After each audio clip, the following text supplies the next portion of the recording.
नमस्कार, मैं हूं सुधीर चौधरी और डीएनए में आपका स्वागत है। आज के दिन का माहौल कुछ ऐसा था जैसे क्रिकेट वर्ल्ड कप में भारत और पाकिस्तान का मैच चल रहा हो। किसी भी वक्त कुछ भी हो सकता था, लेकिन जिस तरह भारत ने वर्ल्ड कप में हमेशा पाकिस्तान को हराया है, ठीक उसी तरह भारत ने इंटरनेशनल कोर्ट ऑफ जस्टिस में भी पाकिस्तान को बुरी तरह हरा दिया।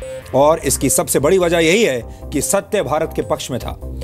आज इंटरनेशनल कोर्ट ऑफ जस्टिस ने कुलभूषण जाधव की फांसी पर रोक लगा दी है और ये भारत के लिए एक बड़ी जीत है। कोर्ट ने साफ कर दिया कि जब तक इस मामले में अंतर्राष्ट्रीय न्यायालय का अंतिम फैसला नहीं आ जाता, तब तक पाकिस्तान जाधव के खिलाफ कोई कार्रवाई नहीं कर सकता। आज ये दुनिया की सबसे बड़ी खबर है और इस खबर ने भारत के 133 करोड़ लोगों की भावनात्मक शक्ति को एक सूत्र में बांध दिया है। हम इस खबर के हर पहलू का आज आपके लिए विश्लेषण करेंगे। इसके अलावा आज हमारे पास पाकिस्तान से ही जुड़ा एक वीडियो विचार भी है। इस विचार का केंद्र बिंदु यह है कि पाकिस्तान के अभिनेताओं को कश्मीर की आजादी चाहिए, जबकि भारत के फिल्म डायरेक्टर्स को अपनी फिल्मों में पाकिस्तानी कलाकारों को शामिल करने की आजादी चाहिए। पाकिस्तान में जब वहां के एक अभिनेता को अवार्ड मिला तो उसने अपना अवार्ड कश्मीर के अलगाववादियों और वहां आजादी के नारे लगाने वालों को समर्पित कर दिया। यह अपने आप में बहुत बड़ा विरोधाभास है, क्योंकि भारत के अभिनेता अवार्ड लेते हुए आतंकवाद की निंदा कभी नहीं करते और पाकिस्तान की निंदा तो बिल्कुल नहीं करते। वो अपने काम को मनोरंजन तक ही सीमित रखते हैं, इसे एक व्यापार, एक बिजनेस मानते हैं और मनोरंजन के इस कारोबार में पाकिस्तानी कलाकारों की तिजोरियां भरते रहते हैं। आज आप सबके सामने सवाल यह है कि क्या एक फिल्म कलाकार देश का नागरिक नहीं होता? क्या वो देश की अखंडता से जुड़े सवालों पर भी मूक दर्शक बनकर रह सकता है? इसके बारे में आज आप और हम बात करेंगे। इसके बाद हम आपको भारत की तोप वाली नई ताकत के बारे में बताएंगे। आपको जानकर आज खुशी होगी कि भारतीय सेना के तोपखाने में एक बाहुबली की एंट्री हो चुकी है। आज अमेरिका से 2 नई अल्ट्रा लाइट वेट होवित्जर तोपें भारत आ गई हैं और इसी के साथ भारतीय सेना की तोप वाली कमी का परमानेंट इलाज शुरू हो गया है। जल्द ही अमेरिका से ऐसी 23 और तोपें भारत आएंगी। आज हमने भारतीय सेना की इन नई फास्ट एंड फ्यूरियस तोपों का विश्लेषण तैयार किया है। हमें उम्मीद है जिस तरह अंतर्राष्ट्रीय अदालत में भारत की तर्कों वाली तोप जीत गई, उसी तरह युद्ध के मैदान में अब भारत की होवित्जर तोप जीत जाएगी। ये धमाकेदार डीएनए टेस्ट देखकर आपका दिल खुश हो जाएगा। लेकिन सबसे पहले आज की तमाम बड़ी खबरें नॉनस्टॉप न्यूज में। नौसेना के पूर्व अधिकारी कुलभूषण जाधव की फांसी की सजा पर भारत ने बड़ी जीत हासिल की है। नीदरलैंड्स के हेग स्थित इंटरनेशनल कोर्ट ऑफ जस्टिस ने जाधव की फांसी की सजा पर रोक लगा दी है। आईसीजे ने पाकिस्तान से कहा है कि वो सुनिश्चित करे कि जब तक आखिरी फैसला नहीं आता, तब तक जाधव सही सलामत रहे। आईसीजे ने ये भी कहा है कि वियना कन्वेंशन के मुताबिक पाकिस्तान को जाधव की राजनयिक मदद से नहीं रोकना चाहिए था। आईसीजे के मुताबिक कुलभूषण जाधव की गिरफ्तारी जिन हालात में हुई वो विवादित है। आईसीजे ने पाकिस्तान की दलील खारिज करते हुए कहा कि जाधव की गिरफ्तारी का केस सुनने का उसे अधिकार है। 11 जजों की बेंच ने सर्च समिति से यह आदेश सुनाया है। Pakistan shall take all measures at its disposal to ensure that Mr. Jadhav is not executed pending the final decision in these proceedings and shall inform the court of all the measures taken in implementation of the present order. Jadhav को फांसी की सजा के खिलाफ भारत ने 8 मई को ICJ में याचिका दायर की थी। कुलभूषण जाधव के मामले में इंटरनेशनल कोर्ट ऑफ जस्टिस के फैसले पर भारत ने खुशी जताई है। सूत्रों के मुताबिक कोर्ट के फैसले के बाद पीएम मोदी ने विदेश मंत्री सुषमा स्वराज से बात करके संतोष जताया। विदेश मंत्री सुषमा स्वराज ने कहा कि आईसीजे का फैसला कुलभूषण जाधव के परिवार और भारत के लिए बड़ी राहत है। सुषमा ने भरोसा दिया कि जाधव को बचाने में मोदी सरकार हर मुमकिन कोशिश करेगी। विदेश मंत्री ने आईसीजे में भारत का पक्ष रखने के लिए वरिष्ठ वकील हरीश साल्वे का शुक्रिया जताया। प्रधानमंत्री श्री मोदी के नेतृत्व में सरकार कोई भी ऐसा प्रयास नहीं छोड़ेगी जिसको कि किया जा सके। We shall leave no stone unturned. ये जो निर्णय आया है, ये आप जानते हैं कि भारत की प्रार्थना पर दिया गया है। आईसीजे के फैसले को लेकर पूरे देश में खुशी मनाई जा रही है। मुंबई में कुलभूषण जाधव के घर के बाहर सबसे ज्यादा जश्न मनाया गया।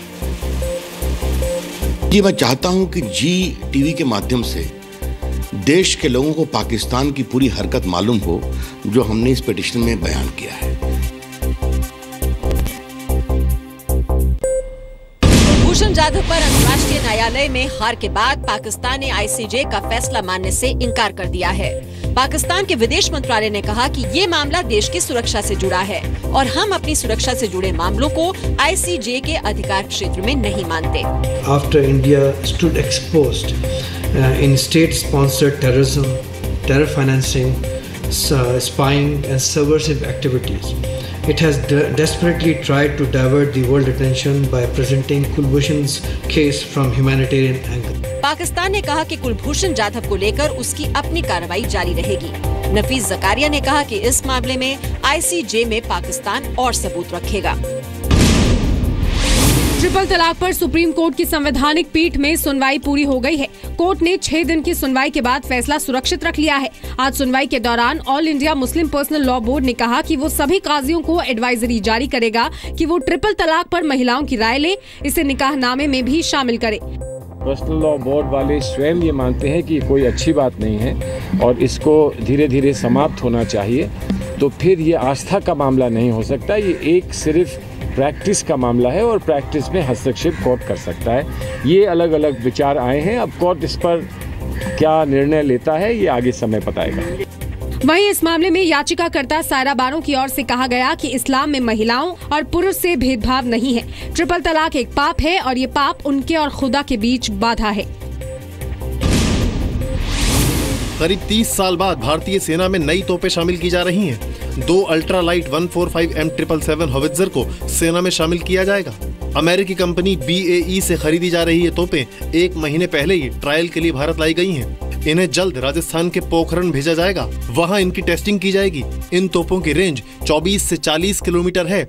इनका वजन 4 टन से थोड़ा ही ज्यादा है क्योंकि इन्हें टाइटेनियम से बनाया गया है। हल्के होने की वजह से इन्हें ऊंचाई वाले मोर्चों मसलन 16,000 फीट की ऊंचाई पर लद्दाख और चीन से लगी लाइन ऑफ एक्चुअल कंट्रोल पर तैनात किया जा सकता है। इंडियन आर्मी की 17 माउंटेन स्ट्राइक कॉर्प्स को इन तोपों से लैस किया जाएगा। 155M777 गन हमारी फौज को बहुत ज्यादा इन्हांस्ड कैपेबिलिटी देती है। सारे एरियाज में जहाँ पे कि पहले हम अपनी गन्स को नहीं ले जा सकते थे, ये जा सकती है। पाकिस्तान जल्द ही परमाणु हथियारों से लैस मिसाइल शाहीन को भारत के खिलाफ तैनात करने की तैयारी में है। खुफिया एजेंसियों के मुताबिक पाकिस्तान अमृतसर से 320 किलोमीटर दूर, चंडीगढ़ से 520 और दिल्ली से 720 किलोमीटर की दूरी पर शाहीन की तैनाती कर सकता है। शाहीन 3 मिसाइल 2750 किलोमीटर तक मार कर सकती है। सूत्रों के मुताबिक पाकिस्तान ने पीर थान में 2 टनल में न्यूक्लियर हथियारों को छिपा कर रखा है। इस खबर से जुड़ी एक तस्वीर सामने आई है। जी न्यूज इसकी पुष्टि नहीं कर रहा है। मानवाधिकार कार्यकर्ता नंदिनी सुंदर और बेला भाटिया छत्तीसगढ़ के नक्सलियों के संपर्क में थी। छत्तीसगढ़ के कुख्यात नक्सली पोडियम पंडा ने ये दावा किया है। पोडियम पंडा ने हाल ही में पुलिस के सामने सरेंडर किया है। पंडा के मुताबिक नंदिनी सुंदर और बेला भाटिया अक्सर बड़े नक्सली नेताओं रमन्ना और हिडमा से मिलती थी।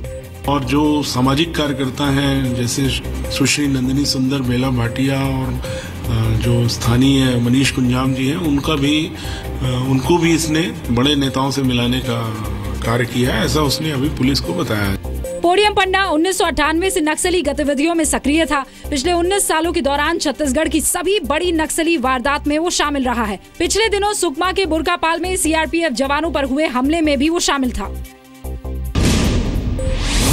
GST काउंसिल ने दूध और अनाज को GST के दायरे से बाहर रखा है। वित्त मंत्री अरुण जेटली की अध्यक्षता में श्रीनगर में शुरू हुई GST काउंसिल की 14वीं बैठक में GST से जुड़े 9 में से 7 नियमों को मंजूरी दे दी गई है।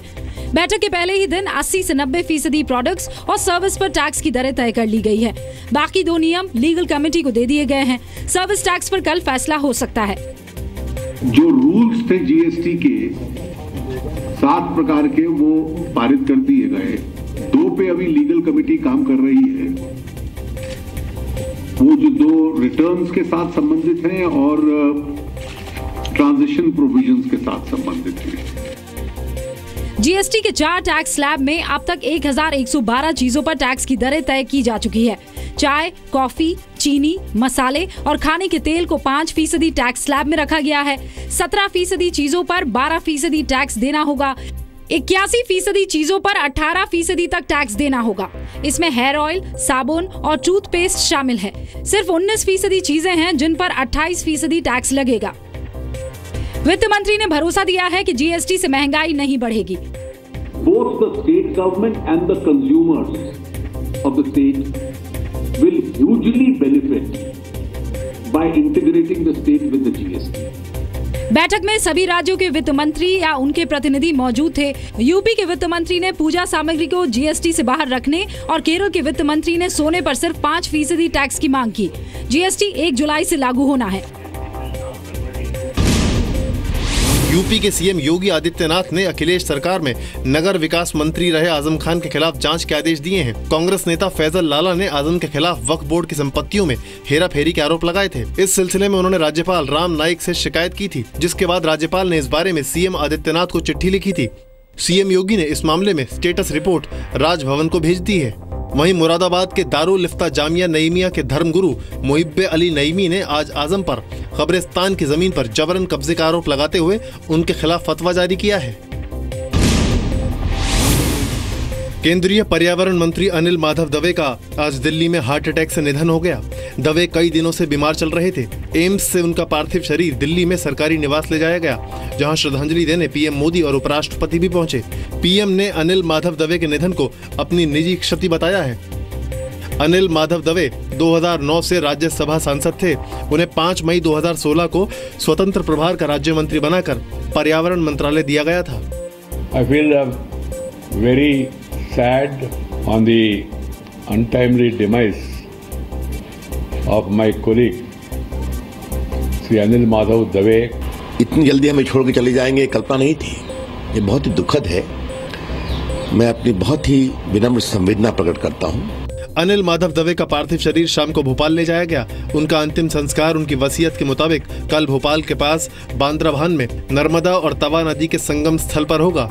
दवे ने इस जगह नर्मदा महोत्सव शुरू किया था। नदी तालाब के संरक्षण का काम करेंगे तो उन्हें आनंद होगा, और ये करते हुए भी उनके नाम का उल्लेख न करें। एक महामानव इस तरह की वसीयत लिख सकता है। दवे के अंतिम संस्कार में पीएम मोदी और संघ प्रमुख मोहन भागवत भी मौजूद रहेंगे। बॉलीवुड और टीवी एक्ट्रेस रीमा लागू का आज निधन हो गया। 59 साल की रीमा लागू को दिल का दौरा पड़ने के बाद मुंबई के कोकिलाबेन अस्पताल में भर्ती कराया गया था, जहां आज सुबह 3:15 बजे के करीब उन्होंने आखिरी सांस ली। दोपहर बाद मुंबई के ही ओशिवारा में उनका अंतिम संस्कार किया गया। बॉलीवुड की कई मशहूर हस्तियां उनके अंतिम दर्शन के लिए पहुंची। अभी तक हम लोग सब शॉक में हैं, क्योंकि ऐसी कोई तकलीफ नहीं थी उनको जिसके बारे में हम जानते थे। तो सडनली एकदम से ऐसा हो गया और ये बहुत ही दुख की बात है। प्रधानमंत्री नरेंद्र मोदी और कांग्रेस अध्यक्ष सोनिया गांधी ने भी रीमा लागू के निधन पर दुख जताया। अपने करीब 40 साल के करियर के दौरान रीमा लागू ने कई हिंदी और मराठी फिल्मों में काम किया। मैंने प्यार किया, हम आपके हैं कौन और कयामत से कयामत तक समेत 30 फिल्मों में रीमा लागू मां के किरदार में नजर आई। टीवी पर रीमा लागू ने खानदान, श्रीमान श्रीमती, तू तू मैं, 2 और 2 5 जैसे मशहूर सीरियल्स में काम किया। दिल्ली हाईकोर्ट ने राजधानी में वायु प्रदूषण की समस्या निपटाने के लिए एक स्थायी टास्क फोर्स के गठन का प्रस्ताव दिया है। एक याचिका की सुनवाई के दौरान कोर्ट ने कहा कि प्रदूषण खत्म करने के लिए कोर्ट समय समय पर निर्देश दे। इससे अच्छा है कि ये काम टास्क फोर्स करे और कार्रवाई पर निगरानी भी रखे। कोर्ट ने इस मामले में पूर्वी दिल्ली नगर निगम और रेलवे को निर्देश दिया कि वो दिल्ली के आनंद विहार इलाके को लेकर दिए गए कोर्ट के आदेशों का पालन करें। मामले की अगली सुनवाई 4 जुलाई को होगी। उसी दिन टास्क फोर्स के गठन के लिए नाम सुझाए जाएंगे। देश का सबसे भरोसेमंद न्यूज चैनल जी न्यूज अब देश का नंबर 1 न्यूज चैनल बन गया है। आपके प्यार, आपके भरोसे और आपकी पसंद ने जी न्यूज को नंबर 1 के मुकाम पर पहुंचाया है। देश भर के न्यूज चैनलों में जी न्यूज सबसे ज्यादा देखे जाने वाला न्यूज चैनल बन गया है। जी न्यूज नंबर 1। हमारा आपसे वादा है कि आगे भी इसी तरह जी न्यूज देश और दर्शकों की उम्मीदों पर खरा उतरता रहेगा।